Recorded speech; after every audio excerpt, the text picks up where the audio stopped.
Hi, everybody. We'll have an update here in just a few minutes. A reminder, if you have a specific question, please put a Q and a colon in front of it, please.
Good afternoon, everybody. Be with you here in just 1 minute.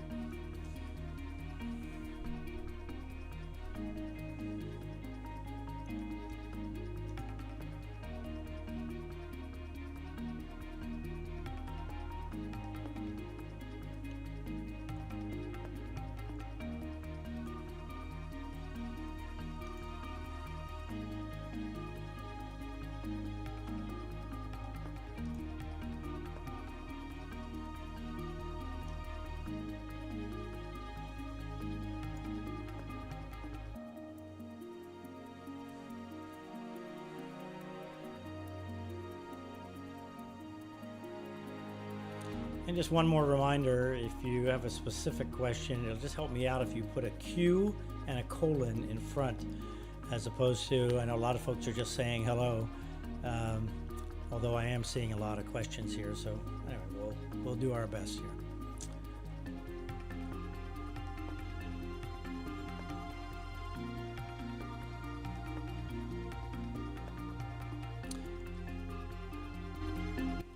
Okay, everybody, and here we are on Wednesday afternoon, and so much of what we had feared was going to happen in Southwest Florida is happening there. Massive storm surge is now pushing into the downtown Fort Myers, up the Caloosahatchee River.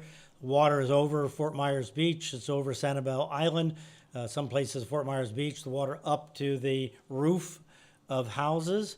People calling for water rescues because they decided not to leave for whatever reasons. and it's a horrible situation there in Southwest Florida, and this whole issue of just being, miserable and very, very difficult to navigate is unfortunately going to spread across the state. It's not going to be like Southwest Florida, where not only are they having winds blowing at 100 or 120 miles an hour, but they're also having this incredible storm surge. Downtown Naples is underwater, and all kinds of rescues going on, and it's a mega disaster already, and honestly, it's only just started. So let me give you the update from the National Hurricane Center as of the 5 o'clock advisory. So estimated peak winds 140 miles per hour, but let me hasten to add that those winds, the strongest winds, are offshore. Here they're probably in this band right here, as a matter of fact, on the western side of the eye wall. And you can see these thunderstorms flaring up here on the north side of the eye, and this has been the thing, and this is going to be the thing with this storm. The winds are all the way around the system, but the heavy, heavy, heavy rain is on the north side and on the northeast side, and that's going to continue to be the threat. So let's look at the radar here, and you can see that where the reds are, well, first of all, where the green box is, that's where they have a flash flood warning in effect, and that's the first of many, many flash flood warnings we expect across the state. So the red band here, which is rotating off and is affecting places like Venice, on up the coast a little bit from Port Charlotte. This body of water here is Charlotte Harbor, and there are two rivers that run in here, the Peace River and the Myakka River. And the Peace River, because the winds have been coming around like this, the Peace River actually the water got pushed out, and now it's going to take a little bit, but as the center goes up this way, when the center's up here somewhere, right, like this, then the wind is going to start to come around, and we'll see what happens with storm surge in Charlotte Harbor. The forecast is for extremely high storm surge. So National Hurricane Center forecasts continue to be for 12 to 8 feet from Englewood, which is on up the coast here, just north of Charlotte Harbor, on down south to Bonita Beach. And here you see Bonita Springs, but in that same area right down there. So including the Fort Myers area, including Fort Myers Beach, which is down here, and Captiva Island, which is there, Sanibel, which is there. So this whole area is going to continue because look at the way the wind is blowing. So it's going around the eye like this, right? So it's all coming in. It's still pushing in over all these areas here. Now, a lot of folks are worried, obviously, about Naples. Let's look at Naples. Well, guess what? The wind, let me see if I can zoom in and get the machine to label Naples again. There it is. So the point is that the winds are still blowing the Gulf water into Naples. So the surge that has come in is not going to be able to go out, and just more water and more water is going to pile in. And now we're getting into the high tide time of year, which is going to add a foot or two of tide to the storm surge. So this is, we would like to think landfall happened at about 3 o'clock this afternoon, and we'd like to think that that would be, it would get better after that, but that's not the case with storm surge. The wind and the landfall and the storm surge are not coincident. For example, Tampa Bay, as anybody, maybe you've seen on television, it's this quite remarkable thing in Tampa Bay where the water has been pushed out of Tampa Bay. And why has it been pushed out of Tampa Bay? It's because the wind, the strong winds in these bands here are coming around like this, and they're pushing the water in Tampa Bay, which is very shallow, so it's easy to push on out of the bay. So it's going to take a long time for the wind to switch around in Tampa Bay, but let's remember that thought when we look at the cone here in just a minute about, okay, when might the water switch around so that water comes back into Tampa Bay? Okay, here is the cone. So there are the estimated wind speeds from the Hurricane Center. The idea is that tomorrow morning, you have a 85-mile-an-hour hurricane that's approaching Central Florida, in the middle of the state, but approaching Central Florida at that time. Then it reduces down to 65 miles per hour, which we expect. We expect that generally the top wind sustained speed is going to go down. The problem is that when the system is over land, the gusts go up. So even if we have in the Orlando area, so this is a little past Orlando, as you can see, let's say when it gets to Orlando, let's say it's 70 miles an hour, something like that, you're still going to have wind gusts 85, 90 miles an hour with sustained winds at 70. So even with their estimates at the current time, we're still looking for Hurricane Charlie type wind gusts, but we're also going to have tremendous rain on top of it. Then when is the water going to come back, be pushed back into Tampa Bay? Well, so it's going to take wind sort of like that, I think. So when the system gets up in the Orlando area, we're going to start to have flow coming in kind of like this, and that will tend to be pushing the water back toward Tampa Bay. So we'll see the dynamics of storm surge are really complicated. We have very good computer models at the Hurricane Center to predict this. They are estimating 4 to 6 feet in Tampa Bay. Last I saw, yes, 4 to 6 feet in Tampa Bay. So that is from this return storm surge when that water that's pushed out comes back in. We'll see exactly how that works out. But look at the timing on this. We're talking about late tomorrow. We're talking about a whole day from now when that would happen. So this is a long, we're just going to be dragging this out for so long. So many people are going to be under the storm for a long time, including the poor folks down here in Fort Myers and the southwest Florida metropolitan area there. It's just going to take a long time for these winds to really go down. It's going to be late in the day tomorrow. All right, so it gets up near Orlando in terms of wind we've been talking about, and then all the evidence is it's going to go offshore. Now, the problem with it going offshore, and I'm going to show you more about this in a minute, is that the winds come around like this, of course, and when it does that, it starts pushing wind up against the Carolinas and the North Florida coast. I didn't do a very good job with that arrow, but you get the idea. So that is going to cause a storm surge problem in the North Florida coast. So in these counties around Orlando, Volusia County, Seminole County, Flagler County, and up toward Jacksonville, Flagler County, and Duval County, of course, and Atlantic County, I guess that is up there. We're going to have storm surge problems. We're going to have heavy rain problems. We're going to have all kinds of problems. We're going to have gusty wind problems. We're going to have all kinds of problems. Now, you might be wondering, is the storm going to strengthen when it goes out over the Atlantic? The thinking is no. It more or less maintains its strength over the Gulf Stream because the upper level winds are not conducive for strengthening. But as you'll see, the storm is going to grow in size, which is going to be bad for the North Florida coast and the Georgia and the South Carolina coast. So here's the idea, is that the storm as a windstorm weakens. This is a tropical storm, obviously, at this time, weakens over South Carolina and up into North Carolina. And then we'll look at the guidance from the National Weather Service on this. All indications are that we could have a major flood problem somewhere here in the mountainous areas of the Carolinas. You also notice that these lines, these horizontal lines, are very close together. That means a very slow-moving storm, probably less than 10 miles an hour in this area. So whatever is happening, and remember the water is out ahead of the storm. So we expect just relentless rain here as this is pushed north. But let's get the details from the National Weather Service on what they're going to forecast there. Obviously, we're talking about the weekend in this case. Okay, so here is the rain forecast for Florida. And look at this bullseye here. The big dark red area there is 12 to 18 inches of rain.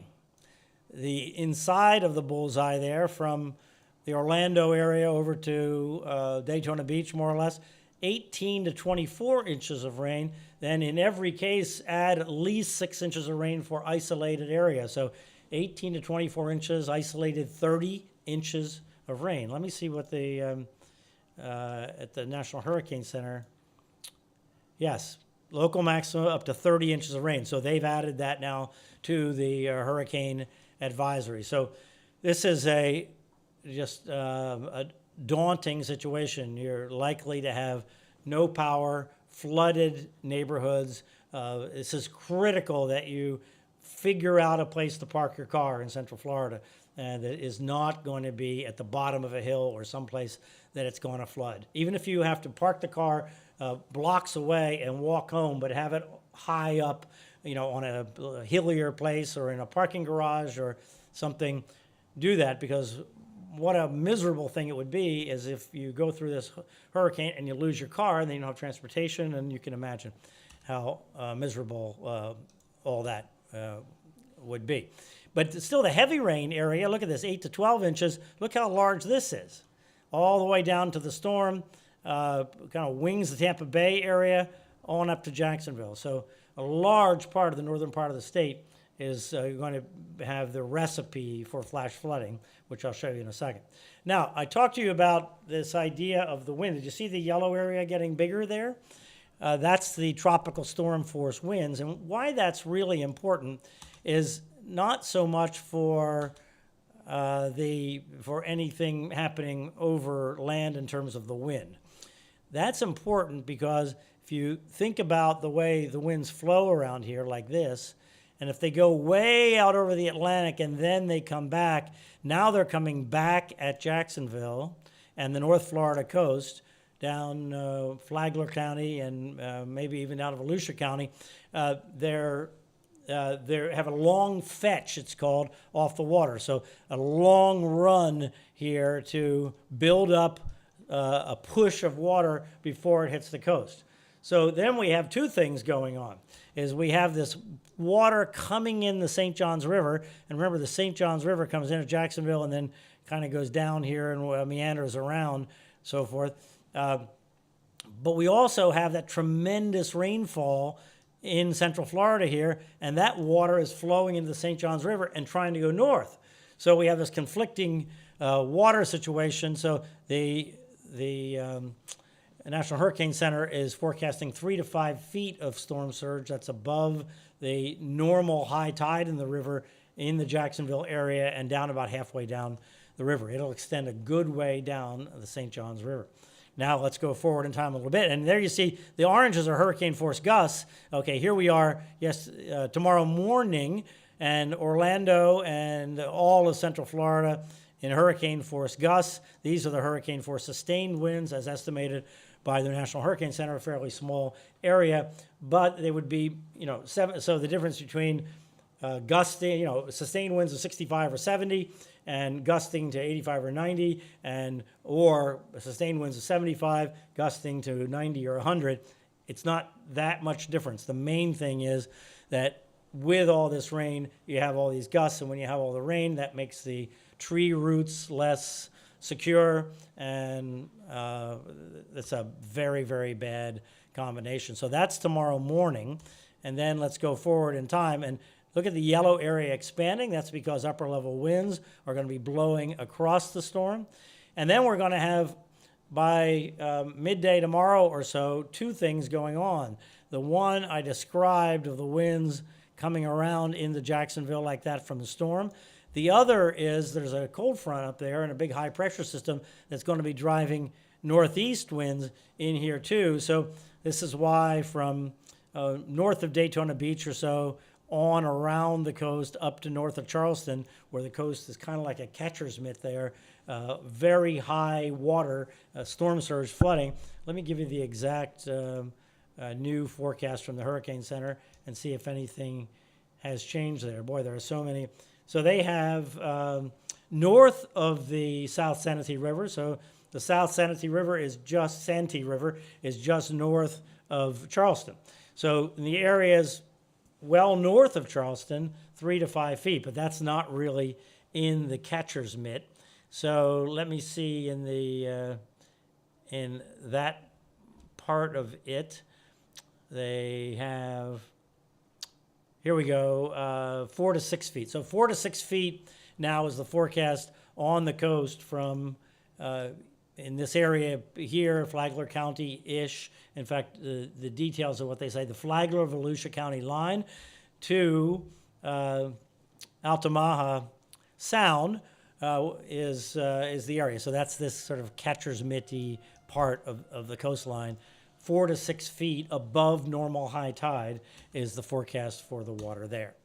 And then it moves to the north, and then the focus becomes more and more farther north as we're still going to have the water being pushed down the St. Johns, so the flooding in the St. Johns is not going to let up. Here we are tomorrow night, still going to be flooding in the St. Johns River, but the focus is going to be a little farther to the north. Now, I talked about this flash flood threat. A flash flood, if you've never seen a flash flood, it is stunningly dramatic. I can remember in Tallahassee looking out my window and seeing the street was just wet, and then suddenly seeing a car floating down the street. That's why they call them flash floods. Suddenly enough water comes to a place that comes from a variety of areas to a low spot, and it all goes one way. So here, this is the zone. This is a relatively rare thing that they ever even issue this extreme flash flood threat, this entire band in Central Florida, because it's already been raining. And this is today into tomorrow. So obviously, with the storm down here, this is all down in the Fort Myers, Naples area in Southwest Florida, and it's going to move away from there. Remember, the heavy rain is ahead of the storm. All right, and then let's look at Thursday and notice that Central Florida is in both of these situations. It's not, it doesn't go away. The flash flood threat remains in Central Florida, and the yellow is just very likely. It's not extreme, but the extreme includes Orlando and a good part of Central Florida in the estimation of the Weather Prediction Center, the National Weather Service, all the way through Thursday. And then it's just going to slowly move to the north because the rain will eventually stop, but the water still has to drain. So in any case, this is really a daunting situation. All right, let me get to your questions now. All right, Denise says, have friends in Fort Myers. I keep checking with them as long as they have cell service. A lot of folks down there don't have cell service now and don't have electricity, and it's very, very difficult. Let me find your questions. All right, so let me be sure I have the right place here. So I'm giving you all information. Some folks live in I know a lot of Florida. I know a lot of towns in Florida. I've been in Florida a long time, but I don't know them all. So Northport, Florida rings a bell. It seems like I've been there, but oh yes, this is inland from Venice. Okay, well, yeah, so this is obviously in Northport. So in Northport, we're getting battered. When will this end? It's only going to slowly end, Caitlin. Unfortunately, you still have the bulk of the back half of the storm to go. So it's going to be well into the night or the morning before it even kind of remotely feels like it's ending, I think.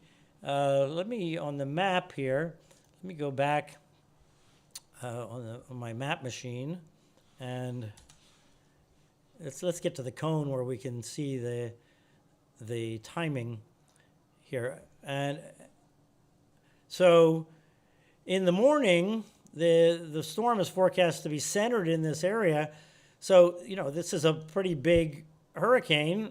Most of the size is on the front side, but it's just going to be letting up in Northport. Northport there, just kind of north of the Fort Myers area. This is going to be a really bad night there in Northport, I'm sorry to say.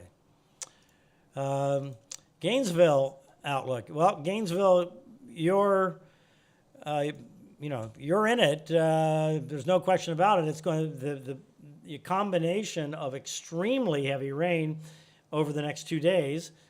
You're going to get a heavy band if you don't have it now. Let's look at that when we looked at the radar a moment ago. Let me see here.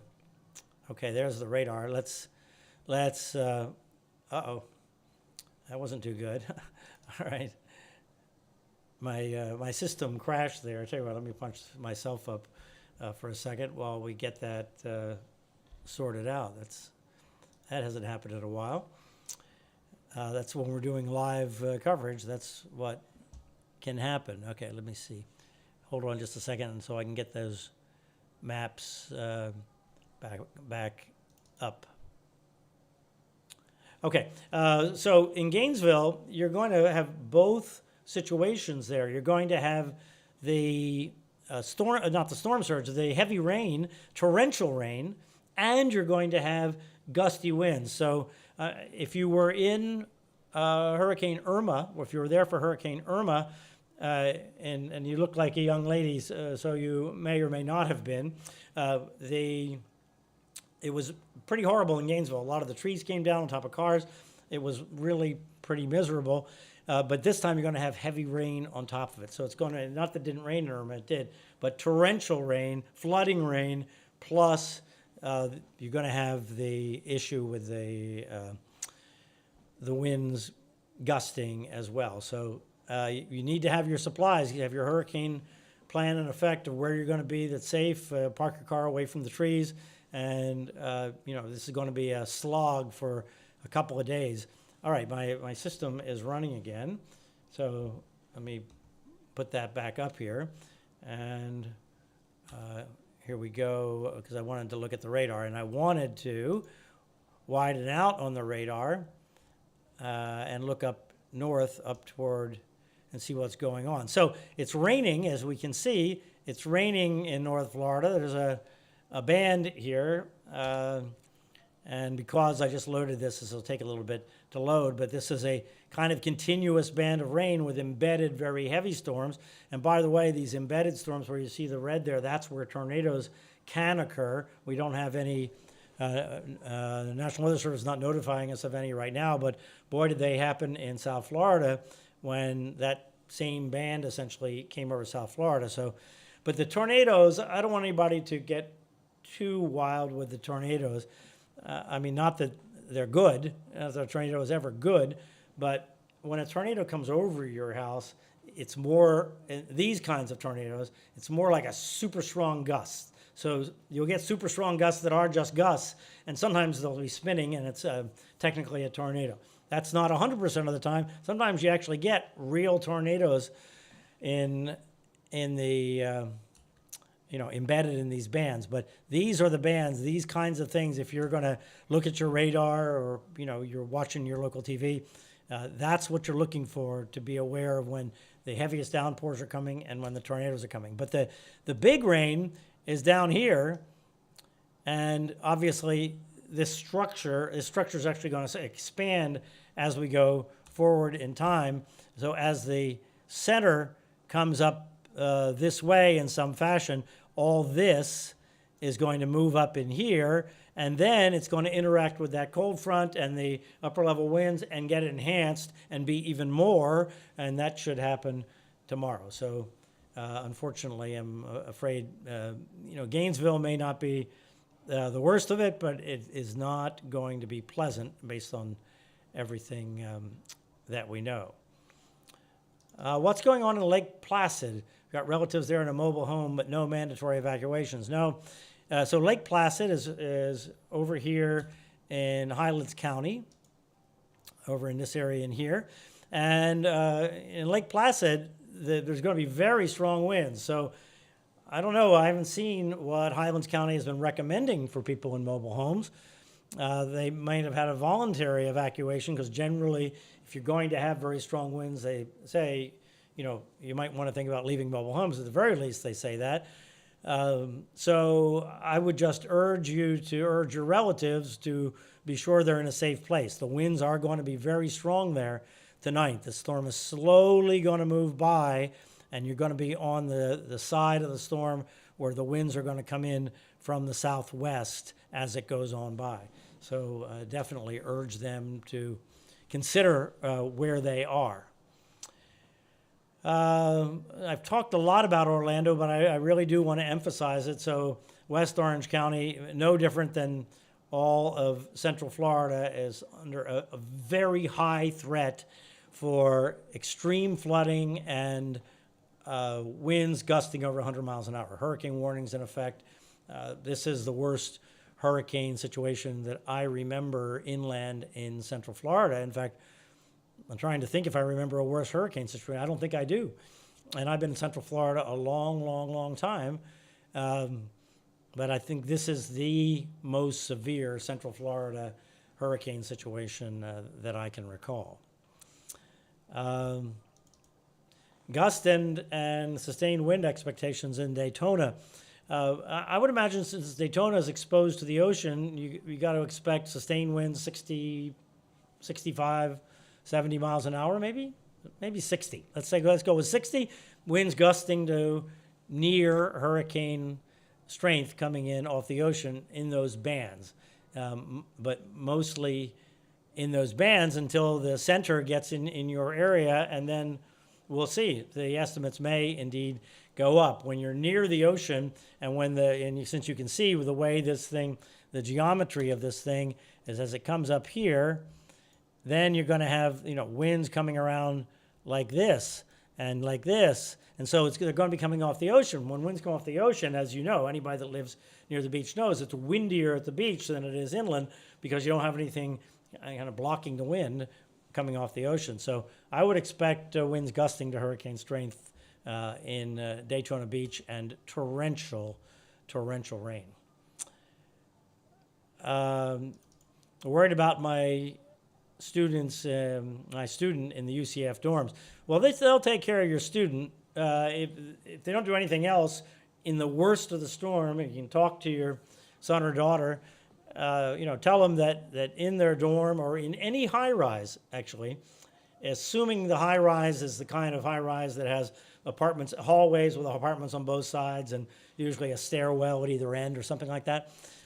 In the hallway on the second or third floor, so that you get above the floor that might be flooded, is normally going to be the safest place. So anybody in any high rise, anywhere, when the wind really starts blowing and you feel the windows shaking and so forth, if you're in a high rise, second or third floor, inland hallway, and then if it really gets bad, go to the stairwell, because the stairwells are kind of holding up the building, and that will be a safe place to ride it out. One other thing, if you do that, and if you get your neighbors in there and everybody's in the hallway and you kind of set up camp, then what you got to totally do is discourage people from trying to open the door and see what's going on.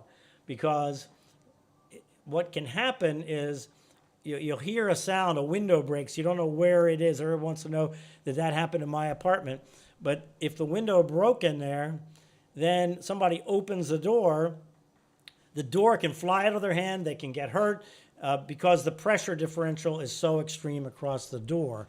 So the doors are fire doors in apartments, so the interior hallway for anybody in a high rise. I'm not just talking about at UCF in a dorm. I'm talking about anywhere that if you are in a super high wind situation, and it feels like sometimes in a real high wind situation, the higher you go in the building, by the way, the higher the winds. So if we're talking about hurricane warnings in Orlando, at the tops of buildings, very stronger winds, and you'll actually see the glass bend, and all kind of bad things can happen, obviously, if somehow the window breaks and you're in the room, and so finding a place of safety in your building is paramount.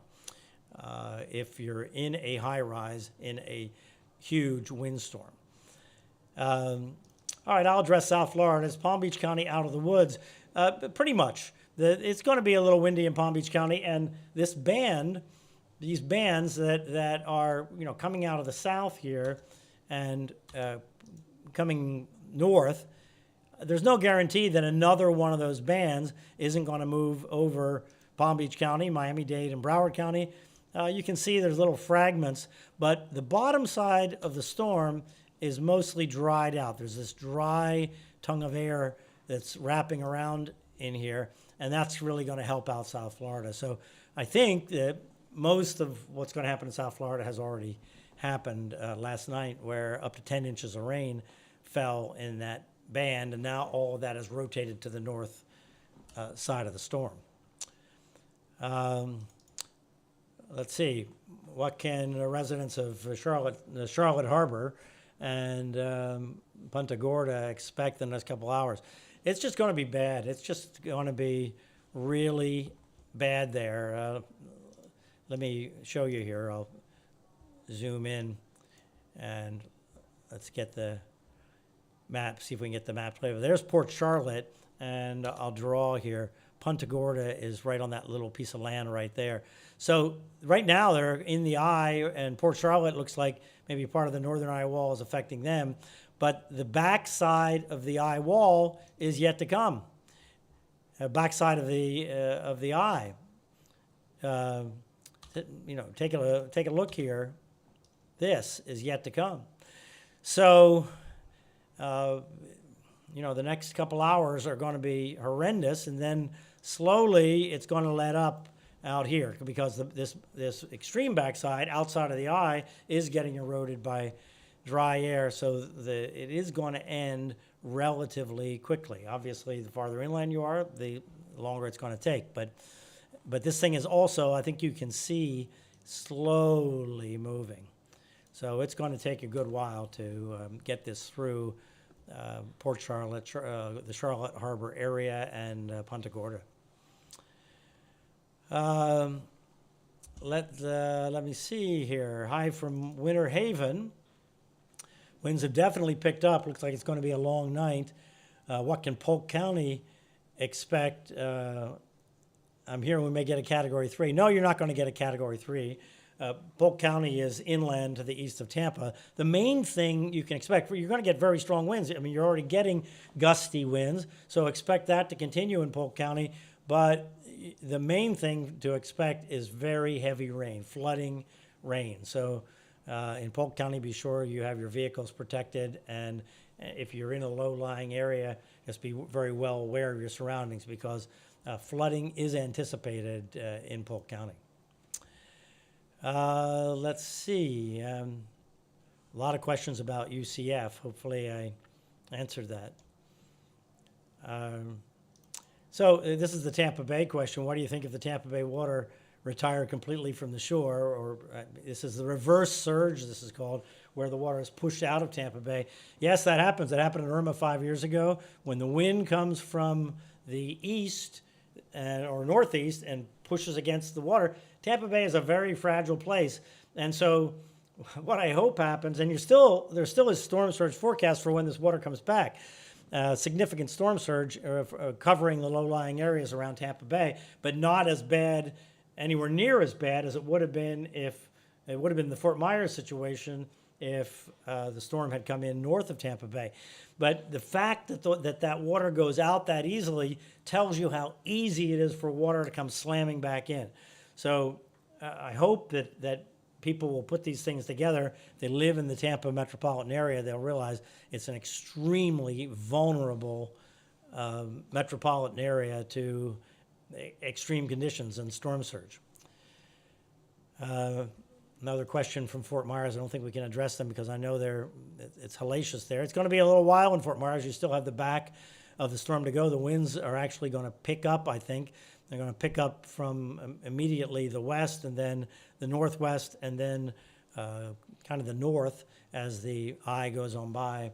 In Fort Myers, probably going to take at least a couple of hours because this thing is moving so slowly now, which just, as I've talked about over the last few days, the slowness has multiple effects. First of all, for people that are involved in it, it's torture to just continuously have this happen. But the other thing is it's just continuously pushing this water up against the shoreline and pushing the water up the Caloosahatchee River just continuously. So the longer it blows, the higher the surge. And we are right about high tide now in Southwest Florida. All right, let me see. How bad for Winter Garden?